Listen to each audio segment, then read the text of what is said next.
Entonces, tenemos la teoría de juego, clase número uno. Comenzaremos con el juego. Es una actividad natural del niño que facilita su desarrollo integral. Por ello, muchos autores consideran necesario su uso en el ámbito educativo como una herramienta que fomente la adquisición de los aprendizajes y habilidades esenciales. Por ello, el juego se convierte en un principio metodológico esencial en la etapa de educación infantil, en donde el alumnado debe ser el protagonista de los procesos de enseñanza y de aprendizaje, construyendo los conocimientos a partir de la manipulación, la observación directa, la exploración, el movimiento, el uso de los sentidos y la experimentación, siendo el juego una estrategia didáctica para ello. Este trabajo está estructurado en tres partes principales. Un recorrido histórico por los juegos educativos, luego una teoría sobre Piaget, Vygotsky, la pedagogía de Waldorf y Rudolf Steiner, más Montessori y Fleming, Montessori. Cada uno de ellos siguiendo las siguientes características, las críticas de los autores, los beneficios que implica, la clasificación que hacen del juego. Luego aplicamos la construcción. En cuanto a las teorías del juego, tenemos los pensadores más importantes del juego. Tenemos a Jean Piaget, que es la teoría psicoevolutiva. Tenemos a Buitenich, teoría del juego y la dinámica infantil. Tenemos a Spencer, la teoría de energía sobrante. Tenemos a Winnicott, que es la teoría psicoefectiva, y teníamos a Mariana Montessori, que es pedagocientífica. En cuanto a Jean Piaget, cumple con cuatro etapas en su teoría, que sería la sensomotriz, sería la preoperativa, la operativa y el pensamiento generativo. En cuanto a Wittgenstein, trabaja con el desarrollo de autonomía personal. Tenemos a Spencer en la teoría de energía sobrante, que trabaja con el juego agradable, pasivo y simbólico y real. Tenemos a Winnicott, que es la teoría psicoafectiva que trabaja con relaciones afectivas con padres, educadores y en grupo. Tenemos a Caclós, que no lo leí anteriormente, la investigación, él trabaja con investigación psicológica, que habla sobre juegos dramáticos, roles y relaciones relacionados a la supervivencia. Tenemos también el magnífico Vygotsky, que es la teoría socioperspectiva, que trabaja con juego sociodramático, cultural y simbólico. Y María Montessori, que para ella la pedagogía científica, juegos libres con responsabilidad, estructurada a un propio ritmo en un ambiente de cooperación y respeto. El juego de diferentes perspectivas teóricas. Tenemos aportes en la educación. Primero vamos con Jean Piaget, aportes de la educación.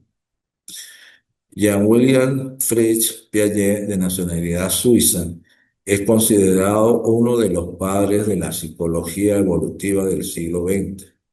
Fue un biólogo, psicólogo y epistemólogo,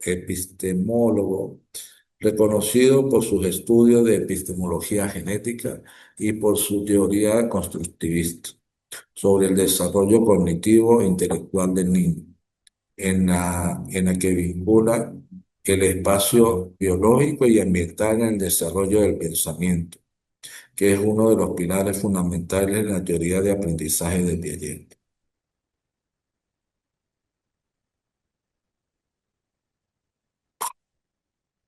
Jean Piaget se interesó por cómo se construye el conocimiento durante la etapa de desarrollo y formación de los individuos, y afirmó que el niño aprende de distintas formas a través de los procesos de asimilación y acomodación.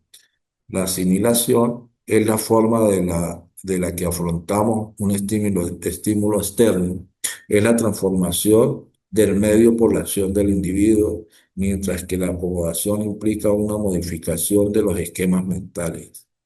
La transformación del sujeto para responder a las exigencias del medio, a través de estos dos procesos que interactúan de forma conjunta, reestructurando los aprendizajes, dando como resultado un equilibrio que regula la relación entre los procesos. El aprendizaje se considera una reorganización de estructuras mentales ya existentes en la teoría piagetiana. La inteligencia es un proceso de naturaleza biológica, siendo las estructuras biológicas las que dominan el aprendizaje. Pero no es solo un proceso fisiológico, sino que también intervienen factores externos como el ambiente físico y la experiencia social.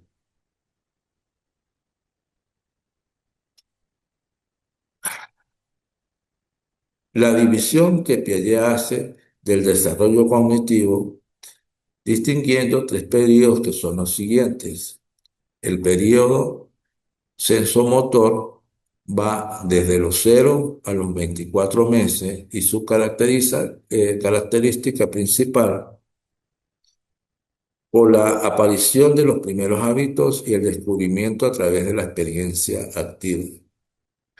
El periodo de presentación de las operaciones concretas va desde los 2 años hasta los 11, 12 años y engloba el subperiodo preoperacional de los 2 a los 7 años y el subperiodo de las operaciones concretas de 7 a 12 años. Este periodo se caracteriza por la interiorización de los esquemas de acción hasta los 4 años.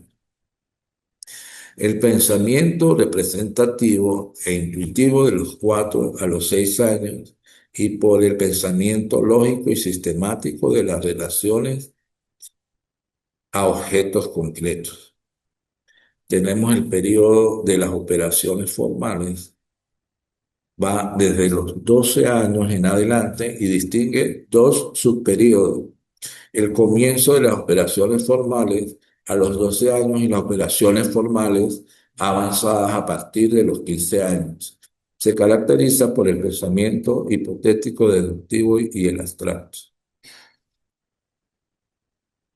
Su teoría es constructivista porque concibe que el propio sujeto es el que construye el conocimiento, rechazando posturas tradicionales de la educación que defienden que se aprende a través de las transmisiones de conocimiento, planteando los procesos de enseñanza y de aprendizaje, basado en los aprendizajes como construcción individual y colectiva a través del contacto con el medio físico y social, teniendo en cuenta las peculiaridades de cada individuo.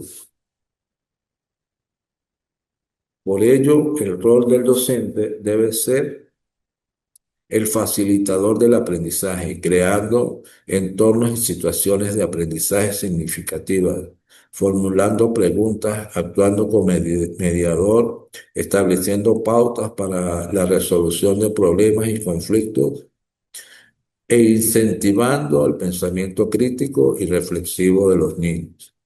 Por otra parte, el niño es el gestor del conocimiento, el protagonista del aprendizaje, por lo que su rol tiene que ser activo y reflexivo. Definición y características del juego. El juego es considerado en la perspectiva piagetiana como una actividad fundamental porque favorece el desarrollo cognitivo. La capacidad de jugar está vinculada a la capacidad de simbolizar o representar, y el juego se caracteriza por ser subjetivo y egocéntrico, excepto en el juego de las reglas y por la espontaneidad. Además, el niño juega por placer, disfrute y diversión, es decir, para satisfacer su deseo, por tanto tiene una finalidad intrínseca. No se busca unos resultados, sino que el propio objetivo es el juego de sí mismo. La actividad lúdica se lleva a cabo por la propia iniciativa del niño, quien tiene que tener un compromiso activo. Para Piaget, los niños interactúan con el entorno de tres formas, que son la asimilación, la acomodación y la adaptación. El juego es una manifestación de la asimilación.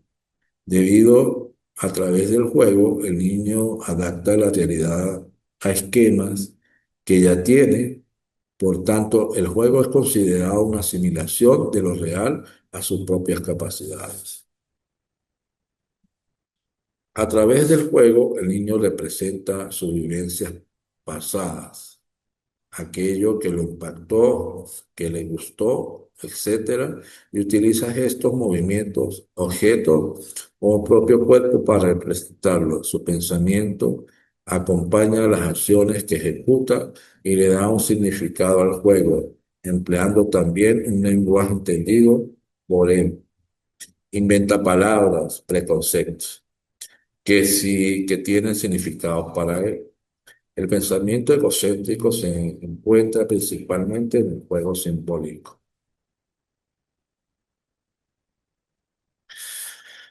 Piaget define el egocentrismo como la dificultad de los niños para ponerse en el punto de vista de los demás en sus primeros años de vida. Aparece de manera natural y va desapareciendo a medida que está en contacto con los demás y considera la perspectiva de los otros. Este pensamiento egocéntrico presente en el juego simbólico es preoperatorio, impide razonar de manera crítica y por tanto es diferente al pensamiento conceptual de las operaciones concretas. Piaget emplea el juego en sus investigaciones sobre el desarrollo moral y relaciona la manera en que los niños entienden la regla del juego y se relaciona con cómo evoluciona el concepto de juicio moral o norma social. Beneficios del juego. El juego fomenta el desarrollo social y cognitivo y moral, y específicamente el juego de las reglas también favorece que desarrollen política y emocionalmente. Para Piaget, el juego está vinculado al desarrollo mental del niño. Es un instrumento de desarrollo de la inteligencia, el medio a través del cual se desarrolla el pensamiento y el lenguaje. Además, permite la socialización entre iguales, creando un ambiente de confianza, libertad, seguridad, que les permite expresar libremente lo que piensan y sienten, disminuyendo el miedo, las preocupaciones y las inseguridades. Piaget considera que el juego simbólico es esencial en la etapa de educación infantil porque permite el desarrollo integral del niño, mejorando las habilidades motoras finas, la imaginación y la fantasía, la concentración y la atención. Los juegos de reglas favorecen la adquisición de autonomía de forma gradual, ya que implica el respeto de normas y de turnos, ponerse de acuerdo con más personas o escuchar y respetar las opiniones de los demás, entre otros. De acuerdo con Chamorro, Piaget afirma que a través del juego se ejercitan los esquemas aprendidos y que la mayoría de las conductas intelectuales se pueden transformar en juego y repetirse por asimilación. Por medio del juego, de la manipulación de objetos de la imaginación del juego simbólico, el niño se siente protagonista. Además, el juego fomenta el paso hacia la adquisición del pensamiento crítico, del razonamiento, mejorando la capacidad de analizar y sintetizar, abriendo el paso hacia la inteligencia abstracta, ya que el niño mientras juega construye y demanda el juego y analiza los objetos y comienza a pensar en estos. Los juegos que más desarrollan las capacidades intelectuales son las piezas de construcción, los puzzles, el dominó y los juegos de razonamiento y estrategia. El juego va perdiendo importancia a medida que el niño adquiere las capacidades cognitivas que le permiten comprender de forma más exacta la realidad. Clasificación del juego. Piaget vincula los diversos tipos de juego a los cambios que sufren las capacidades cognitivas del niño a lo largo de la vida. El juego tiene funciones diferentes dependiendo de la estructura del conocimiento del niño. Piaget considera que el juego y el desarrollo de estas relaciones, los cambios que se van a consolidando con la edad en el desarrollo mental, social, comunicativo y motriz del niño, determinan y modifican el tipo de juego que realiza, distinguiendo entre juego de ejercicio simbólico de reglas y de estructura. Tenemos el juego de ejercicios. Aparece el periodo sensomotor entre el segundo y el cuarto mes, cuando los niños llevan a cabo ciertas conductas sin fin, sin ningún fin. Repiten movimientos y gestos por placer. Entre el 12 y el 18 mes, las acciones que realizan son más complejas, principalmente sobre los objetos, por ejemplo, por golpearlos o empujarlos. Este tipo de juegos tienden a disminuir a los 2 años, pero no desaparece, sino que se integra en otros más avanzados. Tenemos los juegos simbólicos. Juegos predominantes a partir de los 2 años, cuando el niño tiene acceso al lenguaje y a la capacidad simbólica. El juego simbólico se caracteriza por la creatividad, la fantasía, la ficción y la imaginación. Lo importante es lo que las acciones y los deseos representan. Primero aparecen los juegos de imitación, que consisten en hacer como si durmiera, comiera, etcétera. Y pronto incluirá objetos. A partir de los 4 años, el juego simbólico evoluciona. Los niños adquieren una mayor orden secuencial y un mayor interés por la realidad, apareciendo los juegos de escenificación.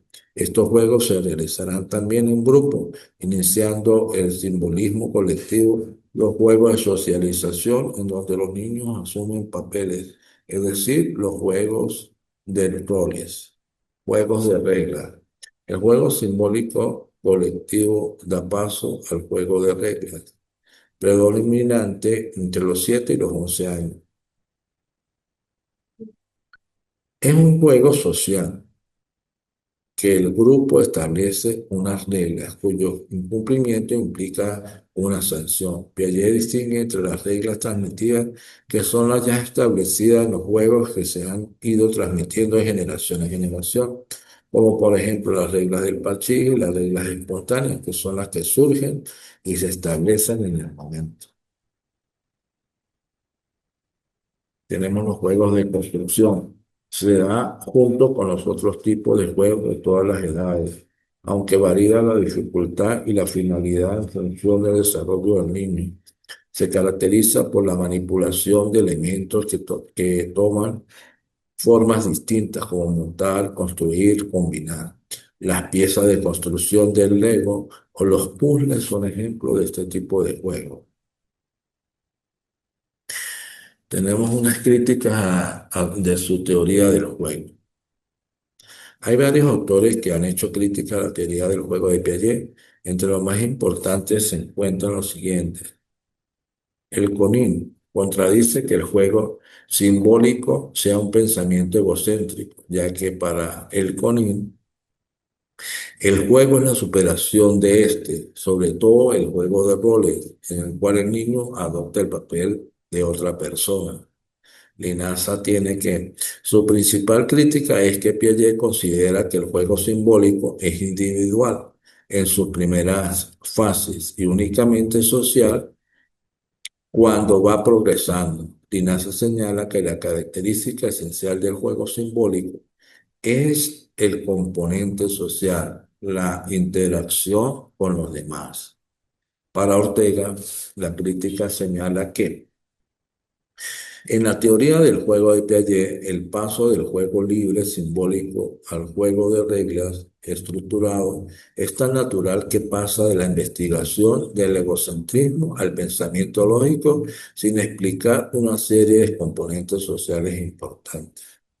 Para Del Val, su crítica principal va dirigida a la clasificación del juego que hace Piaget, señalando que establece los cambios esenciales que tienen lugar en el juego del niño, pero no reconoce muchos otros importantes como son los números de participantes, individual o social, o si emplean objetos, solo el cuerpo o juguetes.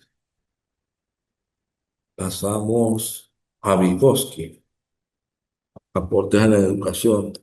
Le Semyonovich Vygotsky, de nacionalidad rusa, es considerado uno de los grandes referentes de la psicología del desarrollo y es el fundador de la psicología histórico-cultural.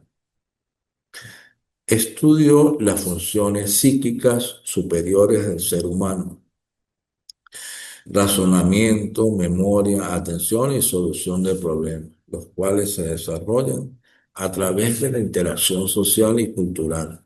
Son necesarias las herramientas y los signos. Las herramientas modifican los objetos al medio y los signos transforman al sujeto su forma de ver la realidad. Para la adquisición del conocimiento y para que el desarrollo humano es necesario tener en cuenta cómo los cambios históricos sociales afectan el comportamiento. El desarrollo cognitivo es un producto social, un proceso de adquisición cultural. Por ello, para la intervención educativa es importante conocer el contexto del niño, que nos proporciona información relevante para poder ajustarnos a sus propias necesidades. El desarrollo cultural del niño, toda función aparece dos veces, primero a nivel social y más tarde a nivel individual, primero entre personas interpsicológicas y después en el interior del propio niño intrapsicológicamente.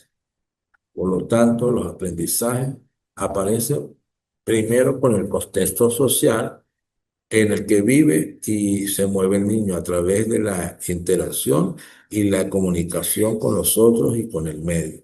Y después lo interioriza en su estructura mental. Para Vygotsky, el ámbito social está por delante de lo biológico. Vygotsky se interesó por los procesos educativos, los problemas de desarrollo y de aprendizaje de los niños. Uno de los grandes aportes más difundidos de Vygotsky a la educación es el concepto de zona de desarrollo próximo. ¿Qué es la diferencia entre el nivel real de desarrollo cognitivo, caracterizado por la resolución independiente de los problemas, y el nivel de desarrollo potencial caracterizado por la ayuda o guía de un adulto o de sus compañeros para resolver los problemas? Es necesario conocer y descubrir la zona de desarrollo próxima de nuestro alumnado para que la intervención educativa sea efectiva y favorezca el desarrollo óptimo de cada individuo. La intervención del profesor tiene que ser en la zona de desarrollo próxima de cada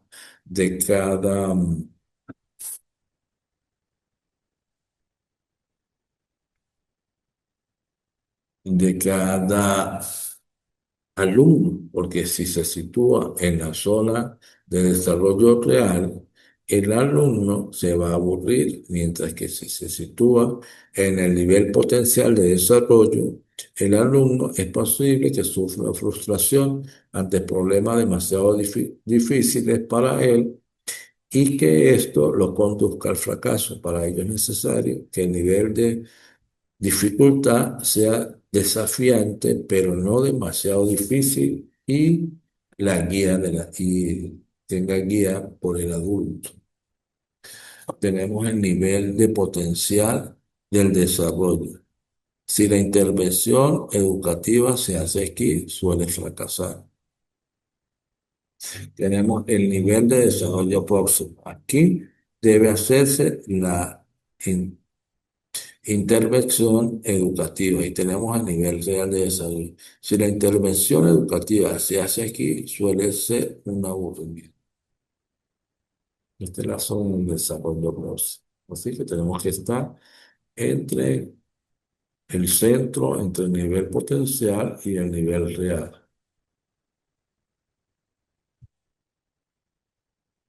Definiciones y características del juego. Vygotsky, en su teoría constructivista, defiende que los niños aprenden a través de su experiencia social y la interacción, considerando el juego como una potente herramienta de socialización, un instrumento sociocultural que fomenta el desarrollo de las capacidades intelectuales del niño. Para Vygotsky, el juego es la fuente de desarrollo que crea la zona de desarrollo próximo, la principal actividad que determina el desarrollo de los niños.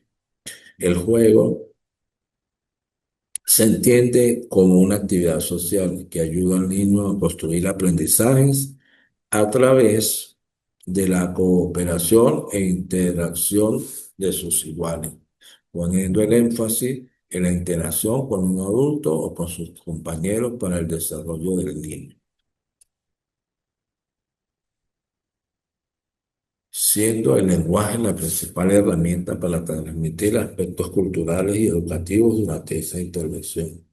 El juego está vinculado con el contexto sociocultural, ya que el niño durante el juego pretende relacionar e integrarse en un grupo. Con él comparte pensamientos y emociones. Además, a través del juego, el niño imita las actividades de los adultos, produciendo los valores, las formas de comunicación, las relaciones y conductas de su entorno cultural. La fase que más estudió es el juego simbólico. En esta fase, a través de la fantasía y de la imaginación, transforma unos objetos en otros, adquiriendo un significado distinto que determina su conducta. El juego es proceso de situación porque el niño inventa una situación imaginaria de deseo que satisface durante la actividad lúdica. A finales de la etapa de la educación infantil, el niño juega tanto al juego simbólico como al reglado, debido a que el juego se caracteriza por ser social y cooperativo. Beneficio del juego en cuanto a que llega a Vygotsky. La cooperación con los compañeros o con adultos durante el juego hace que los niños manifiesten conductas que están por encima de sus capacidades reales como una zona de desarrollo próximo. Durante la actividad lúdica, el niño está por encima de su edad, su conducta va por delante del desarrollo y adquiere una motivación que favorece tanto el aprendizaje como la participación. Para Vygotsky, el juego no es la actividad predominante en la infancia, ya que el niño destina más tiempo a resolver situaciones reales. Sin embargo, es un factor esencial en el desarrollo de las capacidades superiores del niño, puesto que facilita el desarrollo de las habilidades tanto social como cognitivas y potencia el paso de las capacidades inmaduras a través de afianzadas y maduras. a otras afianzadas y maduras. Vygotsky estudió principalmente el juego simbólico. Considera que el juego es siempre ficción, caracterizado por la imaginación y no por la realidad. Sin embargo, gracias al juego, sí que se fortalecen competencias específicamente humanas, ya que durante el juego imaginativo se reviven acontecimientos, se adoptan papeles y se emplea el lenguaje, entre otros. Estos aspectos del juego facilitan el desarrollo de las capacidades mentales. Además, a través del juego consiguen de manera imaginativa sus deseos, intereses y necesidades, liberando el vínculo de la situación real. El juego implica socialización. El juego implica socialización, interacción y cooperación. Aspectos importantes en el desarrollo del niño porque fomentan la empatía, favoreciendo la capacidad de ponerse en el punto de vista de los demás, acabando así con el egocentrismo propio de esta edad. Esta interacción fomenta el diálogo entre los niños, lo cual favorece el desarrollo del lenguaje, así como su calidad para ponerse de acuerdo, para respetar las opiniones de los demás y para resolver los conflictos que pueden aparecer. Además, la representación de los roles y actividades que ven en la sociedad en una situación ficticia hace que desarrollen las funciones psicológicas superiores, la atención, el pensamiento, la percepción, el lenguaje y la memoria. Clasificación de los juegos. Vygotsky establece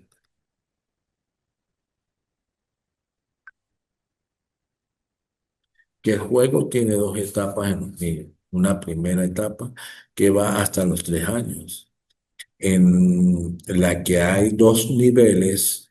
Primero, los niños utilizan objetos a los que atribuyen los mismos significados que los adultos, como las funciones que tienen en su entorno social cultural, y un segundo nivel en el que sustituyen simbólicamente estos significados y funciones por otros distintos. Una segunda etapa de juego sociodramático o de los roles, en el que el niño adopta el papel de los adultos para representar el mundo de los mayores, avanzando por la superación del pensamiento egocéntrico. Para Vygotsky y el CONI, la unidad fundamental del juego más desarrollada en infantil es el protagonizado, el de representar los roles de otros adultos, que se caracteriza por ser un juego social, en el que destaca la interacción con los demás. Es el juego principal de los últimos años de la etapa preescolar. En este tipo de juego hay una clara diferencia entre el tema y el contenido. El tema es la situación de la realidad que se producía por los niños. Por tanto, los temas dependen del contexto de cada niño y son muy diversos, mientras que el contenido es siempre el mismo. La actividad y las relaciones de las personas adultas. El juego en la etapa preescolar evoluciona de una actividad lúdica imaginaria con reglas más o menos ocultas en una situación cada vez menos imaginaria y con reglas más perceptibles. Las críticas a la teoría del juego. Tomando como referencia, hay varios autores que han hecho críticas a la teoría constructivista del juego de Vygotsky. Entre ellos, los más importantes se encuentran las siguientes. Rubinstein señala que únicamente se centra en la estructura del juego sin tener en cuenta las funciones de las actividades lúdicas. López de Sosuaga critica que su teoría solo tiene en cuenta la etapa infantil. ¿Qué ocurre después? Vamos ahora con la pedagogía de Waldorf, aporte a la educación. Rudolf Steiner, de nacionalidad austriaca, fue un filósofo del siglo XIX y y principios del siglo XX. Es considerado el padre de la antroposofía y de la pedagogía Waldorf. La pedagogía Waldorf fue fundada tras la Primera Guerra Mundial cuando Steiner impartía clases a los hijos de los obreros de la fábrica de cigarrillos Waldorf. Fue Steiner quien se encargó de formar maestros en una metodología basada en el conocimiento de la naturaleza y en la educación de niños críticos que sepan gestionar su vida y expresarse por ellos mismos. Esta escuela fue el modelo de muchas de otras escuelas que formaron. El objetivo fundamental de Waldorf es la relación de experimentación directa con la naturaleza para el desarrollo íntegro del individuo, potenciando las habilidades y capacidades del niño para que pueda desenvolverse en su futuro. El adulto debe acompañar, guiar y proporcionar las herramientas imprescindibles para favorecer el desarrollo óptimo y la autonomía del niño. El aprendizaje debe partir de los intereses, necesidades y motivaciones del niño para el desarrollo del individuo en su totalidad, cuerpo, espíritu y alma. En la evolución del niño, Steiner establece tres etapas de 7 años, cada una septenios, en los que el cuerpo se renueva, desarrollándose diferentes capacidades relacionadas con el desarrollo físico, intelectual, espiritual y emocional. Primer septenio, desde el nacimiento hasta 7 años de edad, que coincide con el jardín de infancia, educación infantil o preescolar. En esta etapa es característico el cambio y el desarrollo físico en el proceso de formación. Los órganos físicos. El aprendizaje se basa en la experimentación, el contacto con el entorno cercano al niño, el juego y la imitación. El final de este periodo se caracteriza por el paso de la niñez en la educación escolar y está marcado por un cambio fisiológico, la pérdida de los dientes de leche. En segundo septenio de los 7 a los 14 años. En esta etapa, el niño ya está preparado para la vida escolar y se fortalece el pulso y la respiración. En este ambiente educativo se busca despertar sentimientos de los niños, su implicación e identificación con lo que trabaja. El maestro es un referente admirable, una autoridad para el niño. Hacia los 12 años se comienza a desarrollar el pensamiento abstracto. Tercer septenio, de los 14 a los 21 años. El objetivo primordial de esta etapa es adquirir la autonomía plena para ser libres y desenvolverse en la vida. Se desarrollan capacidades como el razonamiento, el pensamiento crítico y la búsqueda de la verdad. Los rasgos fundamentales de la metodología de Waldorf son los siguientes. Educación para la vida. Se basa en una educación que le permita desenvolverse con éxito en la vida, en su futuro, en la sociedad. Segunda sería contacto con la naturaleza. Se aprende a través de experiencias en la naturaleza, en contacto con el medio que los rodea. La tercera sería partir de los intereses y necesidades. Es necesario conocer el contexto del niño, así como de sus intereses, destrezas, talentos, ritmos y estilos de aprendizaje para poder favorecer su desarrollo integral. Se debe respetar el proceso madurativo de cada niño, fomentar sus capacidades cognitivas. ambiente agradable. Se necesita un ambiente tranquilo, relajado, de felicidad, respeto y tolerancia, en el que el niño esté seguro y tenga confianza. Es muy importante el ambiente corporal, la integración con el medio y la experiencia sensorial. Componente artístico. Es esencial favorecer y potenciar la creatividad e imaginación del alumnado. Para ello se debe llevar a cabo tareas abiertas, en donde no solo haya una respuesta correcta o se les tome las pautas que deben seguir, sino que deben ser más amplias, fomentando la libertad y la autonomía. Otra cuestión sería la imitación. El adulto es un referente y modelo para el niño, quien va a copiar y reproducir sus acciones, palabras, etc. Otro tenemos la formación continua del profesorado. Aquellos que se dedican a la enseñanza nunca deben dejar de formarse.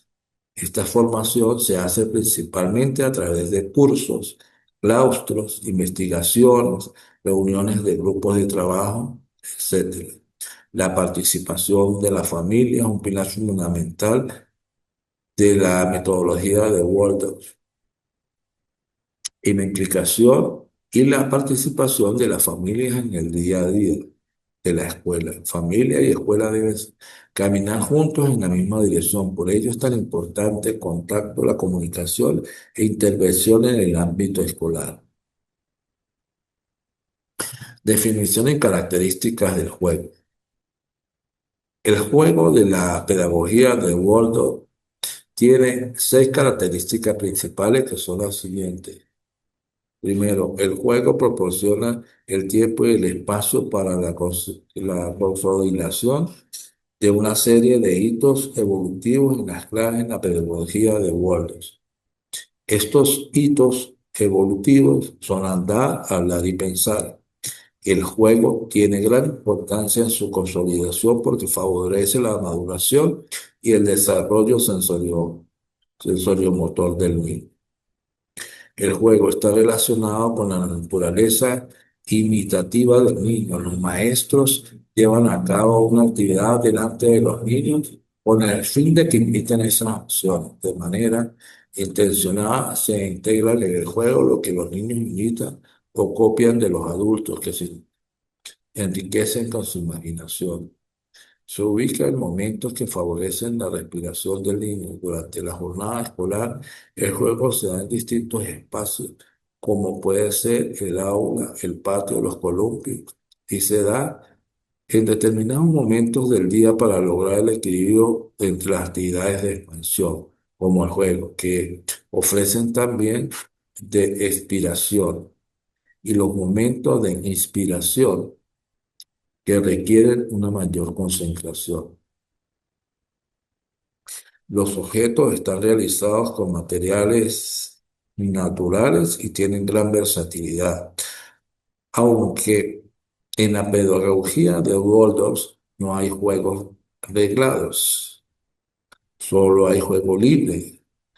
Sí que hay materiales específicos que están creados con elementos propios de la naturaleza, como la madera, piñas, castañas, para establecer un vínculo con el mundo físico que los rodea. Los objetos son sencillos, pueden llevar diversos juegos y favorece la creatividad e imaginación. Por ejemplo, un trozo de madera puede ser un coche, una casa, un teléfono o un puente.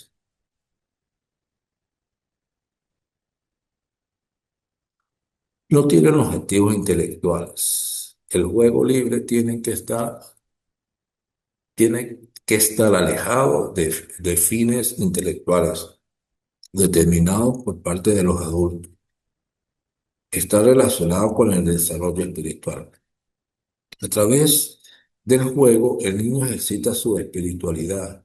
La vida espiritual es el eje principal del pensamiento desarrollado por Rudolf Steiner y de la pedagogía de Waldorf, siendo el juego un elemento fundamental para el desarrollo de las capacidades innatas de los seres humanos. Un rasgo fundamental de la pedagogía de Waldorf es la integración de la educación, el juego y no al revés. No se trata de encajar el juego en los procesos educativos,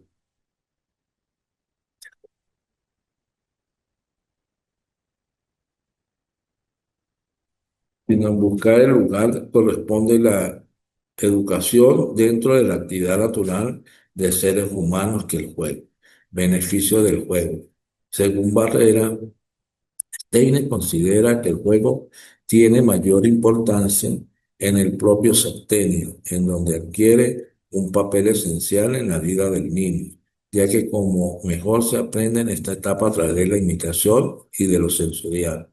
El juego tiene beneficios tanto en el ámbito físico, desarrollo sensoriomotor, como en el cognitivo, maduración. Por ello se debe fomentar el juego en el aula creando a los niños la posibilidad de explorar sus intereses de aprendizaje y desarrollo de manera integral. Steiner señala que la exploración en el juego es primero consigo mismo y después con el entorno cercano, adoptando papeles a través de la imitación, contexto que los rodea, familia, amigos, compañeros de colegio, profesor. Respecto a los beneficios más importantes de los juegos se encuentra lo siguiente: el desarrollo de la personalidad, la gestión de los sentimientos y emociones, la adquisición de habilidades para su vida futura y su participación en la sociedad, el aumento de la confianza y la seguridad, la pérdida del miedo a fallar.